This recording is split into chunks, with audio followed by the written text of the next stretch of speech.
जय हिंद दोस्तों, स्वागत है आपका मेरे YouTube चैनल पर। मेरा नाम बिट्टू कुमार है और मैं CGL 2022 से सिलेक्टेड हूं और मुझे मिला है ASO इन CSS और मुझे मिनिस्ट्री मिली है ministry of social justice and empowerment. तो मेरी ये कोशिश है कि मैं अपने YouTube चैनल के ज़रिए बाकी लोगों को कुछ बता सकूं, कुछ सिखा सकूं। तो मैं अपने इस चैनल के थ्रू मैं आपको ज़्यादातर इंग्लिश के वोकैब्स वगैरह पढ़ाऊँगा और मेरी पहले वीडियो है और इस मैं वीडियो के ज़रिए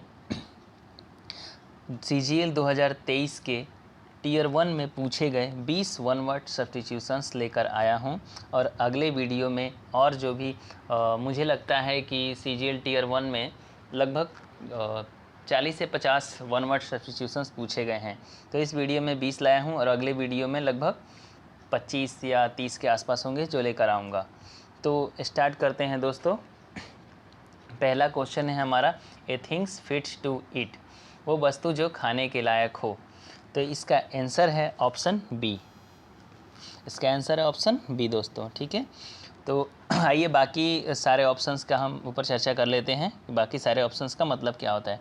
पहला है डाइजेस्टिबल। आप सभी को पता होगा डाइजेस्ट का मतलब होता है पचाना, और डाइजेस्टिबल यानी किसी भी चीज़ में एबल लग जाता है तो वो उस योग्य हो जाता है, यानी वो कोई चीज़ जो डाइजेस्ट करने के योग्य हो, पचाने योग्य हो। दूसरा ऑप्शन है इडिबल। इडिबल यानी खाने के योग्य। खाने का योग्य का मतलब नॉट ईटेबल, ईटेबल नहीं, इडिबल। इडिबल का मतलब वो खाद्य पदार्थ जिसे खाने पर हमें न्यूट्रिशंट मिलते हों, पोषक तत्व की प्राप्ति होती है, यानी वो खाने में हेल्दी हो, तो उसे हम इडिबल बोलते हैं। और एक वर्ड है ईटेबल।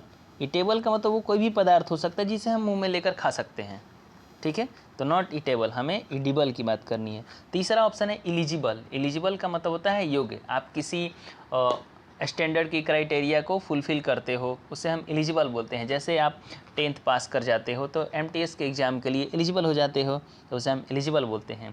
चौथा ऑप्शन है क्यूरेबल। क्यूर का मतलब होता है ट्रीटमेंट करना, यानी इलाज करना किसी बीमारी का, और क्यूर से बना है ये क्यूरेबल, यानी उसमें एबल लगे, यानी वो बीमारी जिसका इलाज हो, यानी इलाज के लायक, ठीक है। तो ठीक है दोस्तों, अब हम देखते हैं अपना दूसरा क्वेश्चन। चलिए, हमारा दूसरा क्वेश्चन है, a person who believes that laws and governments are not necessary. वो व्यक्ति जो ये मानता है कि कानून और सरकार की कोई ज़रूरत नहीं है, यानी जो अराजकता में विश्वास रखता है, ठीक है। तो इसका राइट आंसर है अनार्किस्ट, ऑप्शन डी। तो इसका राइट आंसर है दोस्तों अनार्किस्ट, ऑप्शन डी।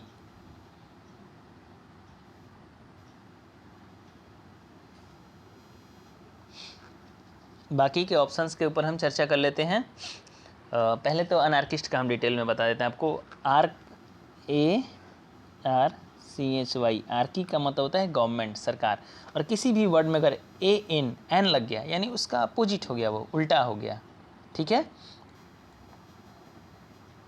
तो और IST वर्ड जहाँ पे लग जाता है वो किसी पर्सन को डिनोट करता है। किसी भी वर्ड के लास्ट में IST जुड़ा है यानी वो किसी व्यक्ति विशेष की बात कर रहा है, ठीक है दोस्तों। एक बार फिर से बता दूं आपको, एन, किसी वर्ड के शुरू में अगर एन लगा हो या ANT लगा हो या ANTI एंटी लगा हो तो उसका मतलब उल्टा, अपोजिट हो जाता है, ठीक है। तो आर्किस्ट का उल्टा हो जाएगा अनार्किस्ट। आर्किस्ट का मतलब वो व्यक्ति जो सरकार में विश्वास रखता हो, ARCHIST। आर्किस्ट वो हो गया जो गवर्नमेंट में, लॉ में विश्वास रखता हो, और उसके आगे हमने लगा दिया है एन, यानी वो व्यक्ति जो सरकार में या लॉ में विश्वास नहीं रखता है उसे अनार्किस्ट बोलते हैं, ठीक है। चलिए, अब हमारा पहला ऑप्शन है एंटागोनिस्ट। एंटागोनिस्ट वो जो किसी भी चीज़ का विरोधी हो, प्रतिद्वंदी। जैसे आप कोई गेम खेल रहे हो, किसी कंपटीशन में जो आपका विरोधी है, प्रतिद्वंदी है, उसे हम एंटागोनिस्ट कहते हैं। अब आइए दूसरे ऑप्शन की बात करते हैं। दूसरा ऑप्शन है एंटी क्राइस्ट। अभी मैंने जैसे आपको बताया है एंटी का मतलब अपोजिट होता है, उसी तरीके से एंटी क्राइस्ट, क्राइस्ट का मतलब है CHRIST। क्राइस्ट का मतलब है ईसा मसीह। आप सभी को पता है क्राइस्ट का मतलब होता है ईसा मसीह। तो वो जो ईसा मसीह का विरोध करता हो, उनका विरोधी है, उसे हम एंटी क्राइस्ट बोलते हैं। और एडवर्स का मतलब होता है विपरीत। ऑप्शन सी का अगर हम बात करते हैं तो एडवर्स का मतलब होता है विपरीत। तो किसी भी चीज़ का विपरीत एडवर्स यानी अपोजिट, उल्टा। ठीक है, तो ऐसा करते हैं दोस्तों, आपको ये भी क्वेश्चन समझ में आ गया होगा। चलिए अब हम दूसरे क्वेश्चन पे चलते हैं। ठीक है, तो आगे हमारा ये तीसरा क्वेश्चन नंबर 3 पढ़ते हैं। A place where coins, medals और टोकन आर मेड। वो स्थान जहाँ पर सिक्के ढाले जाते हों, मेडल बनता हो या टोकन सांकेतिक मुद्रा बनता हो, किसी प्रकार को कोई सांकेतिक मुद्रा बनता हो, उसे हम बोलते हैं। तो हमारा राइट आंसर हो जाएगा ऑप्शन सी। ठीक है दोस्तों, हमारा राइट आंसर हो गया ऑप्शन सी, मिंट यानी टकसाल, जहाँ पर सिक्का बनता है, मेडल बनता है। ठीक है, उसे हिंदी में मुद्रालय बोलते हैं। चलिए अब हम पहला ऑप्शन की जिक्र करते हैं, हच, HUTCH। हच का मतलब होता है छोटा सा पिंजड़ा, जिसमें हम अपने छोटे छोटे पालतू जानवर को रखते हैं, जैसे कि खरगोश हो गया, रैट हो गया यानी चूहा हो गया, पालतू चूहा, तो उसे हम हच बोलते हैं। अगला है मोनास्ट्री आप सभी को पता होगा, मठ, जहाँ पे साधु संत वगैरह रहते हैं, उसे हम मठ बोलते हैं। ऑप्शन सी हमने आपको बता दिया। ऑप्शन डी की बात करते हैं, हैंगर का मतलब होता है खुट्टी, यानी लकड़ी का कील, या अब मार्केट से जो भी आप हैंगर लाते हैं खरीद के कपड़ा टांगने के लिए, कोई वस्तु टांगने के लिए, उसे हम हैंगर बोलते हैं। ठीक है, तो उम्मीद करते हैं दोस्तों आपको ये भी समझ में आ गया होगा।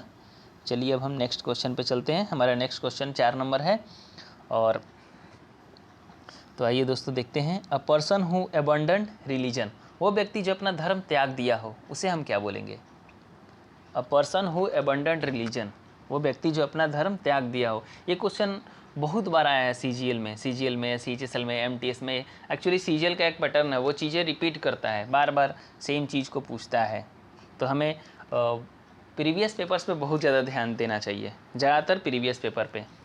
तो हमारा क्वेश्चन नंबर 4 का आंसर हो जाएगा अपोस्टेट, ऑप्शन डी।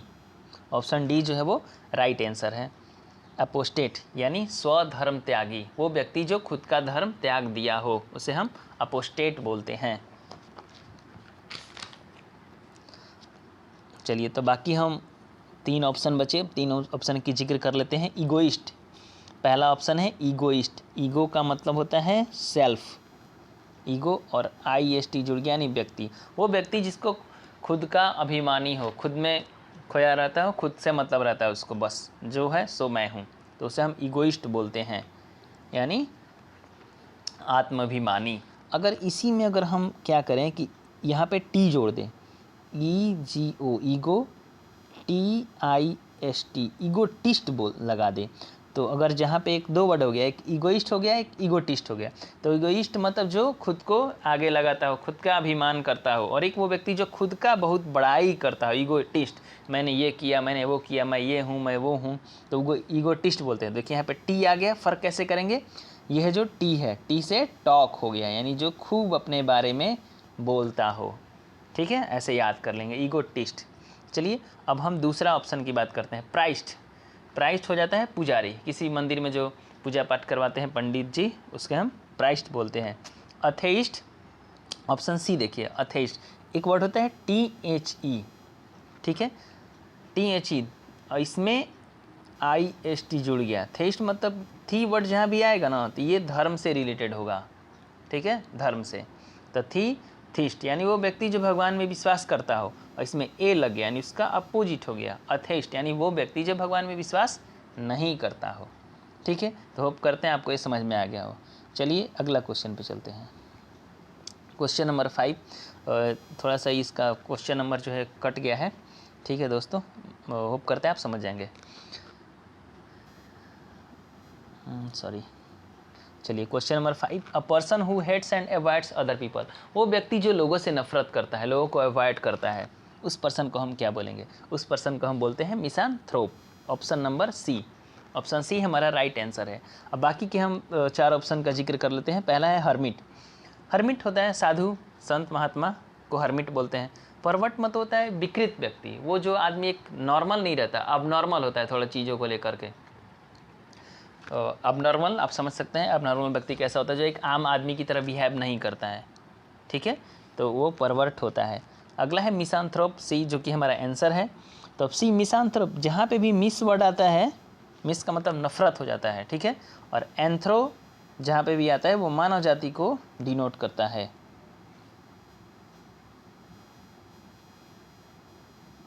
एंथ्रो मानव जाति को डिनोट करता है, तो एंथ्रोप यानी वो व्यक्ति जो मनुष्य से नफरत करता है। एक है मैसोकिस्ट, मैसोकिस्ट वो व्यक्ति होता है जो जो जो पीड़ा को अपने ऊपर, अपने खुद को कष्ट देता है, उस चीज़ से उसको आनंद मिलता है, यानी स्व पीड़ा भोगी, पीड़ा सुख भोगी, सॉरी, पीड़ा सुख भोगी वो व्यक्ति जिसे पीड़ा में ही आनंद आता है, वो खुद को कष्ट देता है और वो आनंद को फील करता है, उसे बोलते हैं मैसोकिस्ट। ठीक है, अब चलिए अगला क्वेश्चन पे चलते हैं। Question number 6, a person who does not believe that God और गॉड्स एग्जिस्ट, वो व्यक्ति जो ये नहीं मानता कि भगवान एग्जिस्ट करते हैं, उसे हम बोलते हैं अथिस्ट। जैसा कि आपको मैंने पिछले क्वेश्चन में बताया, तो ये हमारा राइट आंसर हो जाएगा ऑप्शन बी, अथिस्ट, यानी वो व्यक्ति जो भगवान में विश्वास नहीं करता है, और इसका अपोजिट हो जाएगा थिस्ट, यानी वो व्यक्ति जो भगवान में विश्वास करता है। पहला ऑप्शन है ब्लास्फेमस। ब्लास्फेमस का मतलब एक देखिए, एक वर्ड है ब्लास भी, बार बार ये CGL में, CHSL में, SSC बार बार इसको पूछता है। ब्लासफेमी, ब्लासफेमी का मतलब हो जाता है ईश्वर निंदा, भगवान की निंदा करना, ठीक है। और ब्लासफेमस यानी ईश्वर से निंदा से रिलेटेड, यानी ऐसा कोई शब्द जो जिससे भगवान का तिरस्कार होता है, तो इसे हम एक वर्ड में बोल सकते हैं तिरस्कारी। ब्लासफेमस यानी तिरस्कारी, जो अपमान करता है भगवान का, ठीक है। अब ऑप्शन बी तो हमारा आंसर है थिस्ट, मतलब अथिस्ट, जो भगवान में विश्वास नहीं करता है। और ऑप्शन सी है हमारा इरिवरेंट। इरिवरेंट का मतलब होता है अनादर, अपमानजनक। देखिए रिवरेंट, REVEREN, रिवरेंट का मतलब होता है किसी को आदर करना, और IR लग गया यानी इसका अपोजिट हो गया, IR IL सब लग जाता है तो अपोजिट बन जाता है, तो IR इरिवरेंट यानी अपमानजनक, कोई शब्द हो गया, कोई चीज़ हो गया, कोई एक्टिविटी हो गया जो अपमानजनक हो, तो उसे हम इरिवरेंट बोलते हैं। प्रोफेन मतलब प्रोफेन होली का अपोजिट है, होली का मतलब होता है पवित्र, और उसका अपोजिट है प्रोफेन, प्रोफेन मतलब होता है अपवित्र। ठीक है दोस्तों, आप समझ गए होंगे। चलिए नेक्स्ट क्वेश्चन पे चलते हैं। अगला क्वेश्चन है, अ बुक और set of books giving information about all areas of knowledge, ऐसा कोई किताब या किताबों का संग्रह, सेट, जो हर क्षेत्र के नॉलेज रखता हो, उसे हम इंसाइक्लोपीडिया बोलते हैं। सबको पता होगा, इजी है काफ़ी, इंसाइक्लोपीडिया। पहला ऑप्शन है डिक्शनरी, सबको पता होगा। वॉल्यूम, वॉल्यूम का मतलब होता है खंड, किसी बुक का पार्ट, जैसे कि कोई एक किसी साइंस के ऊपर इंसाइक्लोपीडिया, उसका पार्ट वाइज पार्ट बटा हुआ है, पार्ट 1 पार्ट 2, वॉल्यूम 1 वॉल्यूम 2, तो ऐसे हम वॉल्यूम को पार्ट बोलते हैं, ठीक है। और ऑप्शन सी है एंथोलॉजी।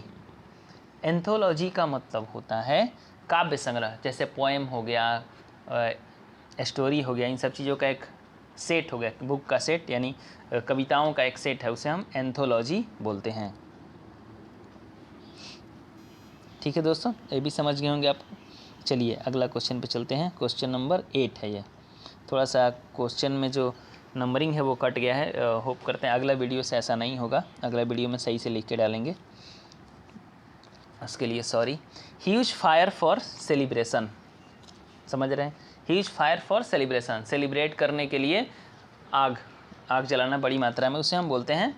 तो राइट आंसर हमारा हो जाएगा bone fire, option A, bone fire, जिसे हम हिंदी में होलिका बोलते हैं। सब होली के दिन आग जलाते हैं, सबको पता है, उसे हम बोन फायर बोलते हैं। फेस्टिविटी का मतलब उत्सव, तो होली के दिन को एक उत्सव के तौर पे ही मनाते हैं हम, फेस्टिविटी भी हो जाएगा। अगला है फायर पावर। फायर पावर का मतलब होता है किसी बंदूक का गोला बारूद की जो शक्ति है, क्षमता होती है, चाहे किसी कंट्री का सैनिक हो, उसकी जो क्षमता है उसे हम फायर पावर बोलते हैं, सैन्य क्षमता बोल सकते हैं आप, फौज की शक्ति बोल सकते हैं। ऑप्शन डी है फायर फाइट। फायर फाइट में जब दो गुटों के बीच लड़ाई होती है, खास करके गन के थ्रू फायरिंग होता है जिसमें, उसे हम बोलते हैं फायर फाइट। ये भी समझ गए होंगे। चलिए next question, a place to play games and bet on them, वो जगह जहाँ पे आप गेम खेलते हैं और उसके ऊपर शर्त लगाते हैं, यानी पैसे लगाते हैं, नॉर्मली जिसे हम बोलते हैं जुआ खेलते हैं, गैम्बलिंग बोल सकते हैं। तो उसका राइट आंसर हो जाएगा कैसीनो। कैसीनो में आप गैम्बलिंग होती है कैसीनो में, तो हमारा राइट आंसर है कैसीनो। ऑप्शन ए है होटल, सबको पता है होटल यानी जहाँ पे एकोमोडेशन मिल देते हैं आप। ऑप्शन बी है pub, pub music dance drinking pub होता है। ऑप्शन सी है मोटेल, मोटेल आप शायद सबको नहीं पता होगा इसलिए मोटेल मैं बताता हूँ। मोटेल का मतलब होता है ये भी एक होटल ही होता है, लेकिन खासकर ये वहाँ होता है रोड के किनारे होता है, जैसे हम हाईवेज वगैरह पे जो होटल होते हैं सड़क के किनारे उसे हम मोटेल बोलते हैं। ये खासकर उनके लिए होता है जो मोटर ड्राइव करते हैं, यानी ये ड्राइवर्स के लिए होता है होटल, इसे हम लोग मोटेल बोलते हैं। जहाँ पे ड्राइवर लोग आराम करते हैं खाना खाते हैं उसे हम मोटेल बोलते हैं। होप करते हैं समझ गए होंगे आप लोग। चलिए नेक्स्ट क्वेश्चन देखते हैं। नेक्स्ट क्वेश्चन 10 नंबर है, the artist who makes sculptures, वो कलाकार जो मूर्ति बनाता है। देखिए दो शब्द होते हैं, एक आर्टिस्ट होता है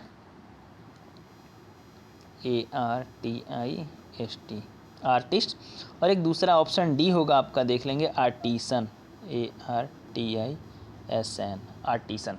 तो आर्टिस्ट और आर्टिसन दोनों में फ़र्क है।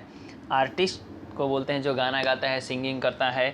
देखिए आर्टिस्ट को सब जितने भी आर्टिस्ट सबको आर्टिस्ट बोल सकते हैं, लेकिन आप आर्टिसन को आर्टिस्ट बोल सकते हैं पर आर्टिस्ट को आर्टिसन नहीं बोल सकते, समझिए। क्योंकि आर्टिसन जो होता है वो जो हाथ का कला रखता है अपने पास, जो हाथ से कला करता है उसे आर्टिसन बोलते हैं। जैसे पेंटिंग करना हो गया, मूर्ति बनाना हो गया, जैसे कुम्हार हो गया जो पॉट बनाता है, तो वो सब सारे आर्टिसन में आते हैं, ठीक है। और ये आर्टिसन आर्टिस्ट के अंदर भी आते हैं। अब आर्टिस्ट में केवल वो आर्टिस्ट उनको खास करके बोलते हैं जो सिंगिंग करते हैं, म्यूजिक डांसिंग वगैरह, उनको आर्टिस्ट बोलते हैं।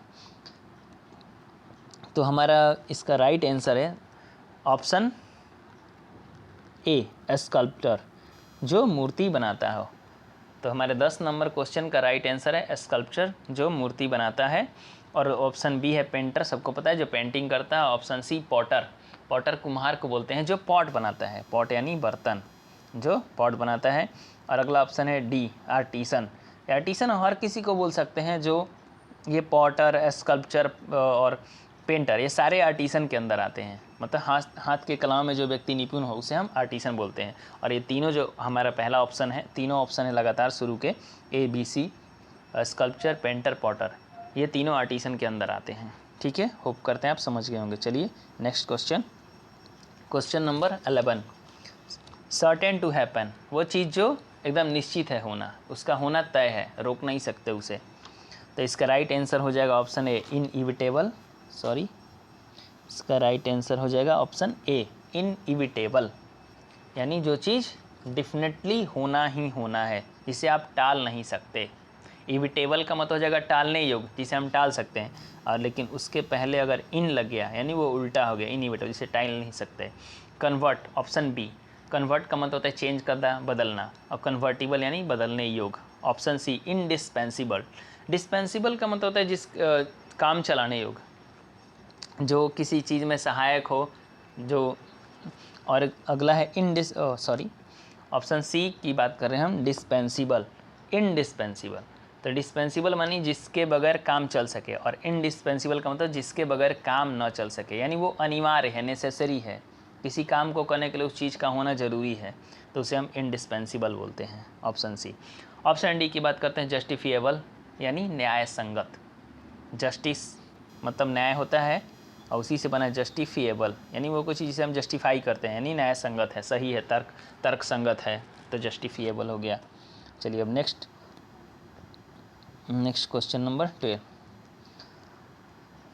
Any female animal which feeds it's young on milk from her own body, कोई भी महिला जानवर जो अपने बच्चे को अपना दूध पिलाती है, तो उसे हम क्या बोलते हैं, उसे हम मैमल बोलते हैं। ऑप्शन डी, आप लोग साइंस में पढ़े होंगे, मैमल यानी स्तनपायी, वो जानवर जो अपने बच्चों को दूध पिलाते हैं उसे हम मैमल बोलते हैं। तो अब हम आते हैं अपने बाकी सारे ऑप्शंस को देख लेते हैं। ऑप्शन ए वर्टिब्रेट, वर्टिब्रेट यानी धानी प्राणी उसको बोलते हैं हिंदी में। उसका मतलब मैं समझा देता हूँ आपको। वर्टिब्रेट यानी वो जानवर जिसका रीढ़ की हड्डी होती है। जैसे कुछ जानवर होते हैं जिनकी रीढ़ की हड्डी नहीं होती, जैसे केंचुआ होता है, जोंक होता है, उसके रीढ़ की हड्डी नहीं होती है, बाकी जानवरों की रीढ़ की हड्डी होती है, उसे वर्टिब्रेट बोलते हैं। अगर इसमें आई एन लग गया, इनवर्टिब्रेट, इनवर्टिब्रेट, अगर इसमें आई लग गया तो उसका उल्टा हो गया, यानी वो जानवर जिसमें रीढ़ की हड्डी नहीं होती है। अगला ऑप्शन है बी, बी यानी फौना। ऑप्शन बी है फौना। इसका मतलब होता है किसी खास रीजन के पेड़ पौधों को फौना बोलते हैं। किसी खास रीजन में पाए जाने वाले पेड़ पौधे फौना होते हैं। आपको समझाता हूँ अच्छे से ज़रा। चलिए, एक वर्ड होता है फ्लोरा, FLORA, फ्लोरा, और एक होता है FAUNA, फौना।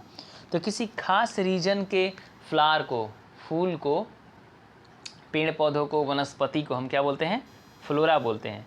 और किसी खास रीजन के जानवर को, एनिमल को, हम क्या बोलते हैं? फौना बोलते हैं।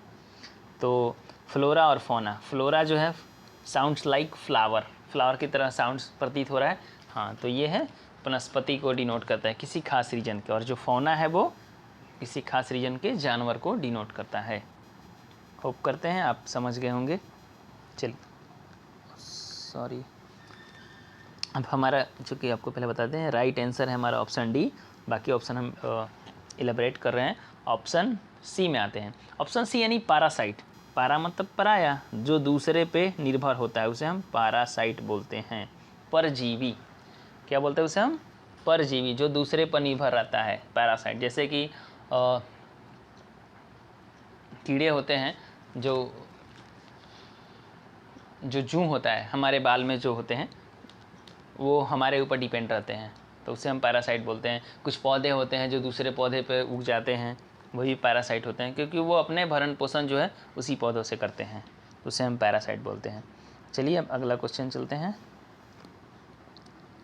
अगला क्वेश्चन है 13 नंबर। चलिए, a similarity between like features of two things on which a comparison में बी बेस्ड। यानी दो वस्तुओं के बीच में कुछ किसी एक फीचर्स को लेकर तुलना करते हैं, कंपैरिजन करते हैं, तो वो जो प्रोसेस है उसे हम क्या बोलते हैं? उसे हम बोलते हैं analogy. Option A, right answer क्या है? एनालॉगी। दो वस्तुओं के बीच में जिस चीज़ को लेकर हम तुलना करते हैं, किसी चीज़ पर किसी फीचर्स को लेकर जो तुलना करते हैं, आप वैसे रीजनिंग में एनालॉगी पढ़ते हैं, दो चीज़ों के बीच में तुलना करते हैं, तो उसे हम एनालॉगी बोलते हैं। ऑप्शन बी है अमलगमेशन, यानी चीज़ों का मिलावट। अमलगमेशन यानी चीज़ों का मिलावट होता है। और आपका ऑप्शन नंबर ए है अपैथी। पैथी जहाँ पे भी आ जाता है फीलिंग से मतलब होता है, और ए पैथी यानी ए लगे अपोजिट हो गया, जिसमें इसकी कोई फीलिंग ना हो, उदासीन है। एक होता है सिम्पैथी, सिम्पैथी यानी जो लोगों के प्रति सहानुभूति, सिंपैथी हो गया, ठीक है। सिंपैथी, अपैथी, ठीक है। अपैथी यानी जो फीलिंग नहीं है, और सिंपैथी यानी फीलिंग है किसी के प्रति, ठीक है। अगला है ऑप्शन डी, एम्बिग्यूटी यानी अस्पष्टता। एम्बिग्यूटी का मतलब होता है अस्पष्टता, वो सब जिसे एक से अधिक मीनिंग निकलता हो, जो क्लियर ना हो, उसे हम एम्बिग्यूटी बोलते हैं। चलिए, अगला क्वेश्चन देखते हैं। अगला क्वेश्चन है, a group of people travelling together in van. लोगों का समूह जो एक वैन में कहीं जा रहा होता है, ट्रैवल करता है, उसे हम क्या बोलते हैं? तो उस ग्रुप को हम बोलते हैं कारवां। हम सबको पता होगा, कार में या वैन में जो लोग घूमने जाते हैं, कारवां यानी कार या वैन, कार या वैन में घूमने जाने को बोलते हैं कारवां बोलते हैं। जब ग्रुप में एक से मतलब ज़्यादातर लोग जाते हैं घूमने कहीं, उसे हम कारवां बोलते हैं। अगला है brood.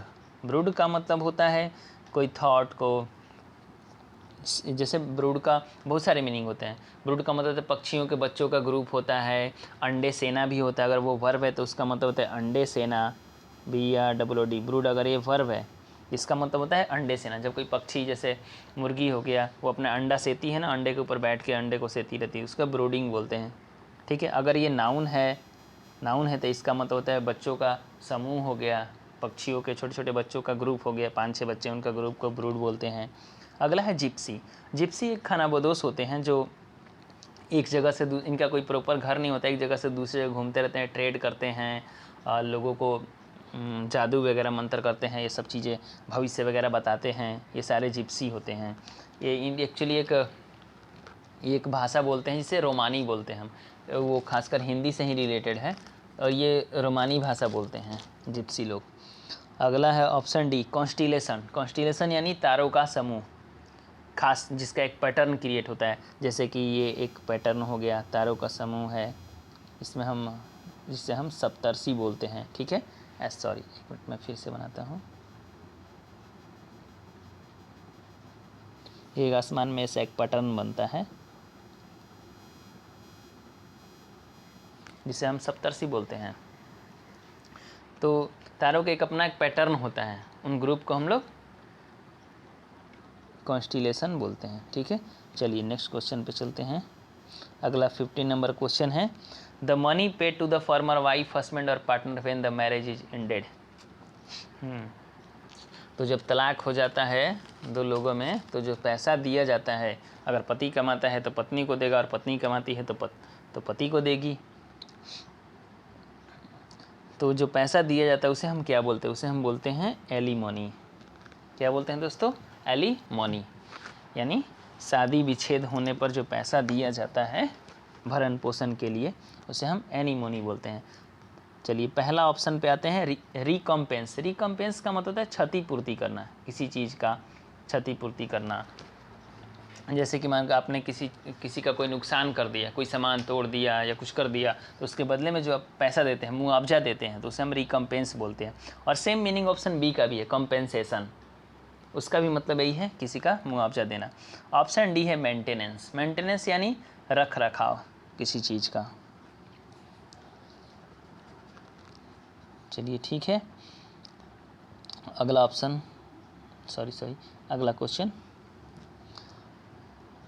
A person who compiles a dictionary. वो व्यक्ति जो डिक्शनरी लिखता है, डिक्शनरी कंपाइल करता है, उसे हम बोलते हैं ऑप्शन ए।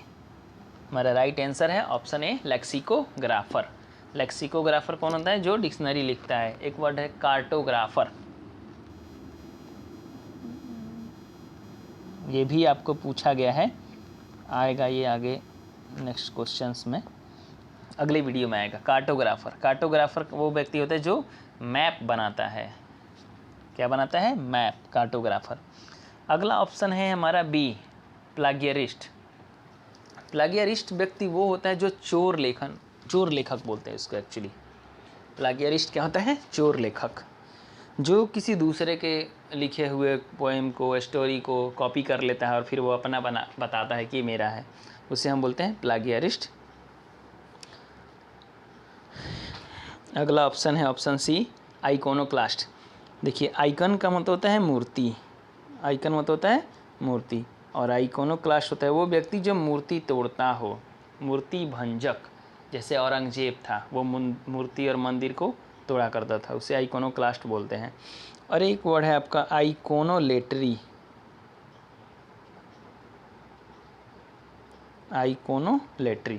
आइकोनोलेटरी यानी वो व्यक्ति जो मूर्ति की पूजा करता हो, मूर्ति पूजक बोलते हैं उसे। तो दोनों में अंतर समझ गए होंगे, आइकोनोक्लास्ट और आइकोनोलेटरी में। ठीक है दोस्तों, अगला क्वेश्चन है ऑप्शन डी, अगला ऑप्शन है हमारा डी, बिब्लियोग्राफी, नहीं बिब्लियोफाइल, बिब्लियोफाइल। एक minute,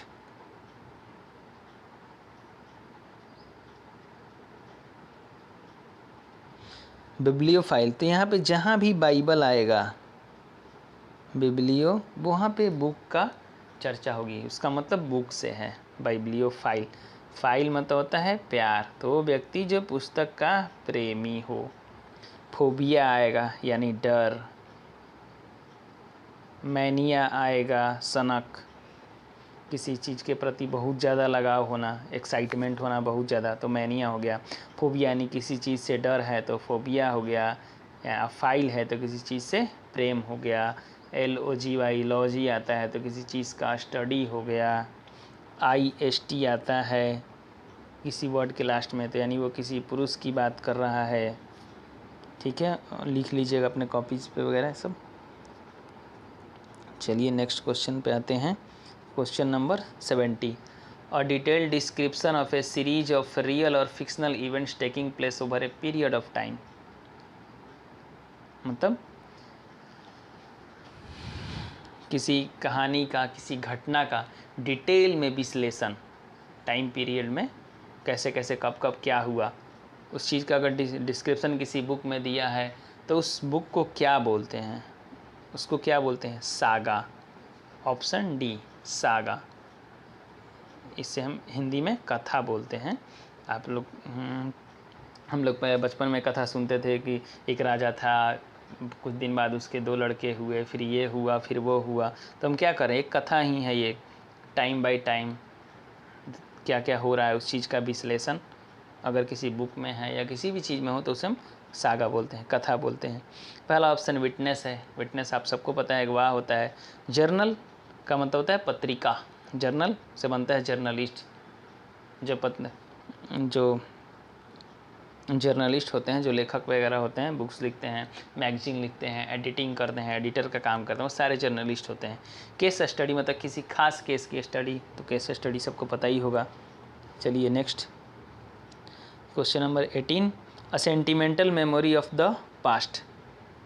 sentimental memory of the past यानी पिछले समय का याद। सेंटिमेंटल जो भावनात्मक रूप से जुड़ा, फीलिंग्स जुड़ी, उसे नॉस्टैल्जिया बोलते हैं। क्या बोलते हैं? नॉस्टैल्जिया। जैसे हमें बचपन की याद आती है, बहुत सारी चीज़ों की जो हमने टाइम स्पेंड किया है, अच्छे टाइम, तो उसे हम नॉस्टैल्जिया बोलते हैं।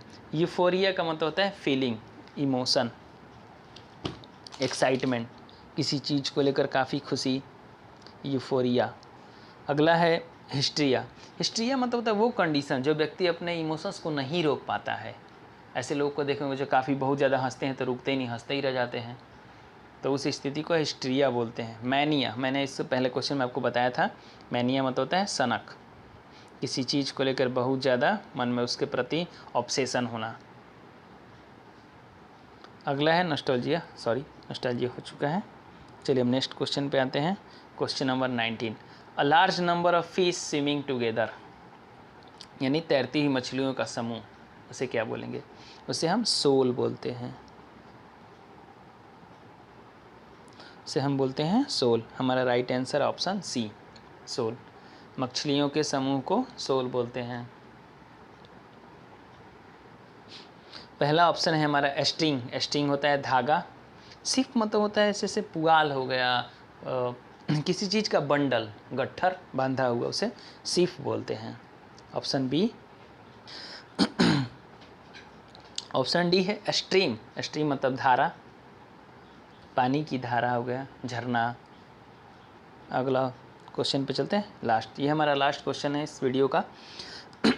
अ secret plan made to do something usually wrong. खास गलत काम को करने के लिए जो प्लान बनाते हैं आप, उसे क्या बोलते हैं? उसे हम बोलते हैं, ऑप्शन डी हमारा राइट आंसर है, ये है षड्यंत्र, कॉन्स्पिरेसी, षड्यंत्र। ठीक है, तो हमारा पहला ऑप्शन है स्ट्रेटजी। स्ट्रेटजी यानी किसी भी खास कार्य को करने के लिए जो रणनीति बनाते हैं उसे स्ट्रेटजी बोलते हैं। जैसे आप CGL 2023 का पढ़ाई कर रहे हैं तो आप इसके लिए आपने एक स्ट्रेटजी बनाया होगा कि मुझे सुबह उठकर क्या पढ़ना है, कब क्या क्या पढ़ना है, किसका नोट्स बनाना है, कितने मैथ बनाने हैं, कितने टेस्ट देने हैं, इन सारी चीज़ों का एक स्ट्रेटजी आपने बनाया होगा।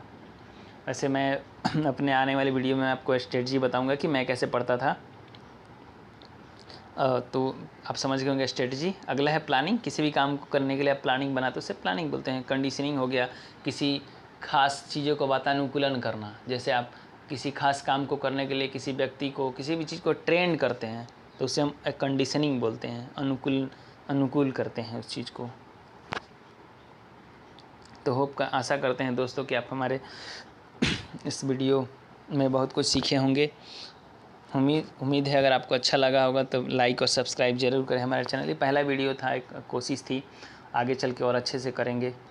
मुझे लगता है कि हमने उतना मतलब कोशिश किया पर उतना अच्छा नहीं कर पाए। ठीक है, लेकिन उम्मीद है आगे और अच्छा करेंगे।